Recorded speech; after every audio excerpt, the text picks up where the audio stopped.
we're like, oh my God, there's not enough time. Oh. And they score again. I feel so nosy. I know. And my noses. And my nose is so big. Yes. I'm not getting beard on you today. I'm probably getting a spray tan on you. It smells good. Let's score another. I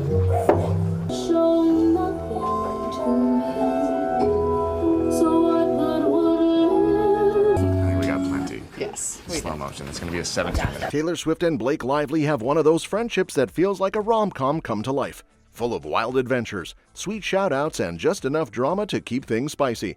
It all kicked off back in 2015 when Blake, who was fronting a L'Oreal campaign, made a cheeky reference to Taylor's Bad Blood video. Fans, being fans, thought it was shade, but Blake quickly cleared the air, letting everyone know she was a hardcore Swiftie. Not long after, they were living their best lives in Australia, hanging out with koalas, hitting up theme parks, and pulling off that epic mid-air jump shot at Warner Brothers Movie World. Friendship officially locked in. By July 2016, Blake and her husband Ryan Reynolds were front and center at Taylor's legendary 4th of July bash. Picture fireworks, sparklers, and a very photogenic moment featuring Taylor, Blake, Ryan, and Taylor's then beau, Tom Hiddleston. Seriously, it was one for the books. I don't know who gave us advice. I mean, they said record everything. So this is the reason why she didn't think the scene was recorded. This advice maybe came from Sony, maybe it came from the lawyers, maybe it came from Justin Baldoni's wife, who said start recording everything. They started recording everything, and I'm talking conversations with execs. Everything is recorded. But because the writing was on the wall early on, they wanted to leave nothing to Ryan and Blake's crazy ass wild Game of Thrones dragging breathing imagination. Slow, it's going to be painful drip now that everybody has published their lies. These WME execs, Stephanie, her husband, they're gonna be having some tough conversations. By December, Blake was already giving Taylor the most adorable Instagram shout-out. RIP to that post, but it lives rent-free in our minds. The real plot twist came in November 2017, when Swifties discovered that the little kid's voice saying "gorgeous" on Taylor's track "Gorgeous" was none other than Blake and Ryan's daughter James. Proud parents Blake and Ryan were living their best lives, cheering on Taylor during her Reputation tour like total fan parents. Blake even called the filming of their performance moment very embarrassing during a Good Morning America interview. Fast forward to New Year's Eve 2019, Blake and Ryan hit up Taylor's costume party where Taylor dressed up as Ariel from The Little Mermaid, Blake went as Dorothy from The Wizard of Oz, and Ryan, hilariously, was just Ryan. By December, they were all celebrating Taylor's 30th birthday with epic group pics that screamed couple goals. When Taylor dropped her folklore album in 2020, fans were floored to hear the names James and Inez, Blake's kids, in the lyrics. And then came Betty and Boom. Taylor confirmed she named the characters after real people she loves. Betty was the secret name of Lively's third child, which had yet to be announced to the public. Blake and Ryan practically got honorary co-writer credits for inspiring those songs. In a world where sometimes people judge you before they give you a chance, and we're going to change that. Thank you. Respect Judge Lyman, and we're really looking forward to moving the case along as quickly as possible. By Halloween 2021, the squad was back at it, with Taylor dressed as a squirrel and Blake rocking Mia Wallace vibes from Pulp Fiction. They were spotted at Taylor's SNL performance and the after-party, where eagle-eyed fans noticed Blake's red heart-shaped ring making a cameo in the I Bet You Think About Me music video. Turns out, Blake directed the whole thing, making her directorial debut. In February 2022, the duo celebrated an ACM nomination for the video. Taylor was all love on Instagram, calling it a big group hug moment. Blake had not only directed the video but co-wrote the concept and produced it with Taylor's brother Austin. That summer, they kept the bestie vibes going at the All Too Well the short film screening at the Tribeca Festival. Things turned sweet in September 2022 when a glowing pregnant Blake posted a chill snap with Taylor.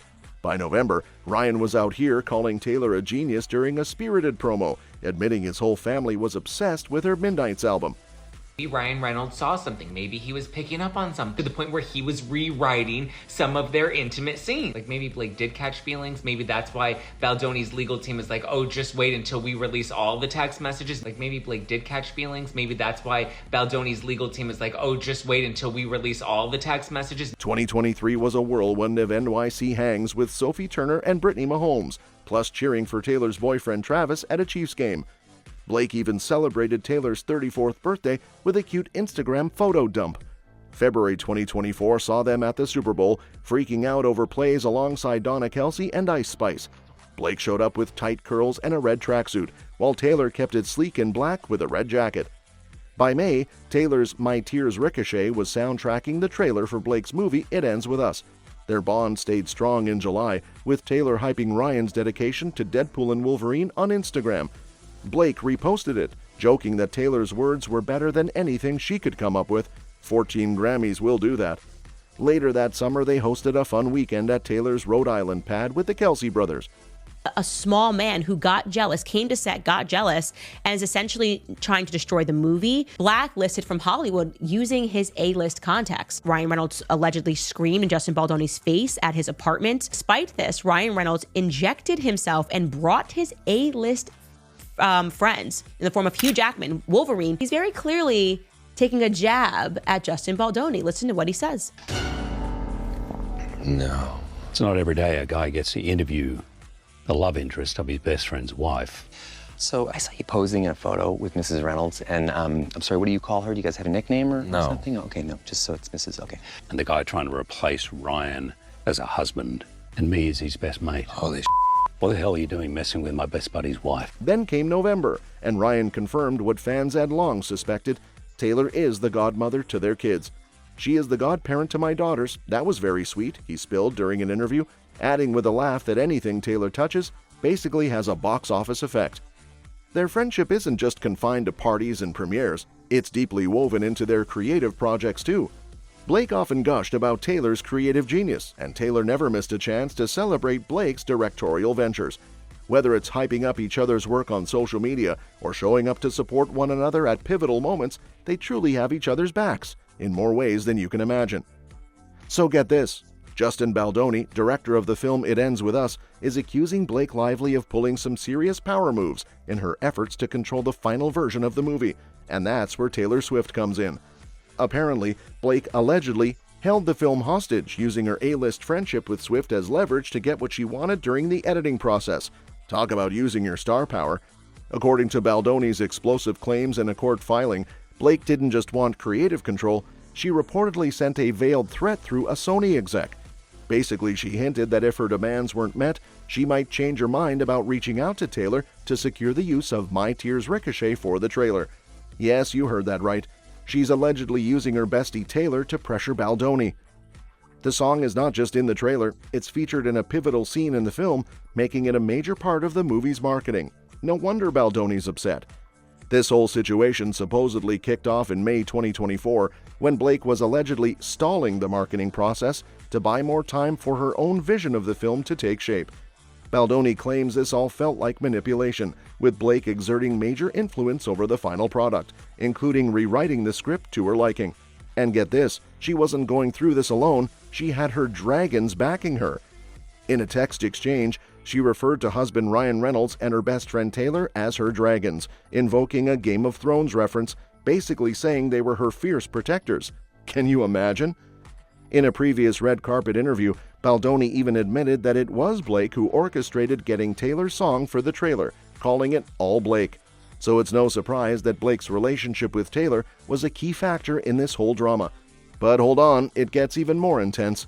In December, Blake filed her own lawsuit against Baldoni, alleging AB and a retaliatory smear campaign.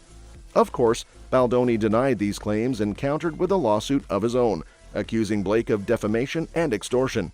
Yeah, this is getting messy. Had something to do with what he saw in these dailies, what he read in the script. Ryan Reynolds was trying to wrangle this project from Justin Baldoni, okay? He started involving himself, that he basically became a chaperone for her on set. He was there from another person who said that it was Ryan Reynolds who marched into WME, okay? And said, it's us or it's him. Like, you're gonna drop Justin Baldoni or you're gonna lose all of us. At Endeavor, if you're friends with Taylor Swift, I'm sure her name meant something with like, we're gonna leave and Taylor Swift is the godmother to all of our children. Blake's team is standing firm, saying her claims of AB are backed by concrete facts, and they argue she wasn't just a diva, but actually had Sony's backing to take control of the film's final cut, which was apparently a hit. As if the legal battle between Justin Baldoni and Blake Lively wasn't wild enough, we've also got Candace Owens throwing some serious shade, alleging a sinister behind-the-scenes conspiracy to ruin Baldoni's career. Owens isn't just sipping tea, she's pouring the whole pot, claiming that Taylor and Blake teamed up with journalists Ronan Farrow and Megan Twohey to orchestrate a media takedown against Baldoni after the AB allegations came to light. In a bold move, Owens made these accusations on her YouTube show, suggesting that Lively, with her Swift connections, pun intended, used her famous friendship with Taylor to pull the strings and enlist Farrow and Twohey for a hit job on Baldoni. Now, let's pause here. Farrow and Twohey are legendary investigative journalists, especially known for their work during the Me Too movement, so you can see why Owens is calling this all-out conspiracy theorizing seriously loaded. Owens believes that the article published by Twohey in the New York Times on December 21st wasn't just a neutral piece on Baldoni, it was a calculated attempt to destroy him. The timing couldn't be more dramatic, with the article appearing right before Christmas, leaving Baldoni to deal with a media firestorm that felt, according to Owens, more like a public execution than a journalistic piece. Owens speculated that the entire plan was orchestrated to maximize the damage to Baldoni's reputation, suggesting that Lively's accusations were amplified by the pair of journalists who were already sympathetic to the cause. Owens claimed that it wasn't about finding the truth, it was about building the case against Baldoni in the most public way possible, with Lively leveraging her friendship with Taylor as the ultimate power move. If this all sounds like a high-stakes game of chess, it's because, in Owens' view, it was. Lively used her Hollywood clout and her access to media powerhouses to push her narrative. And then, of course, there's the $250 million lawsuit Baldoni filed against the New York Times, accusing them of promissory fraud. Owens suggested this lawsuit was a direct result of the media pressure, which made Baldoni feel cornered and forced to fight back with legal action. The fact that Farrow and Twohey have remained tight-lipped on Owens' claims just adds fuel to the fire. So far, it seems they aren't acknowledging the accusations, which only adds to the mystery. Are they truly part of a bigger, darker narrative, or is Owens simply stirring the pot? That's all for this video, folks. We'll see you next time.